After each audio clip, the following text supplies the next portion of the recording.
Hello kids! Today we are going to learn all about shapes and do a fun review activity. Look at the colorful shape friends. Circle, a round smiling lollipop. Square, a happy boxy sandwich biscuit. Rectangle, a yummy wide club sandwich.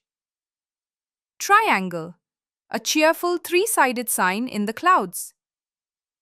Oval, a bright colorful Easter egg. Excellent! Now let's do a fun review activity.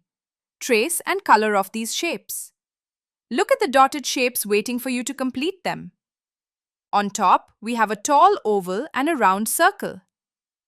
Right in the middle is a pointy triangle. At the bottom, we have a long rectangle and a boxy square.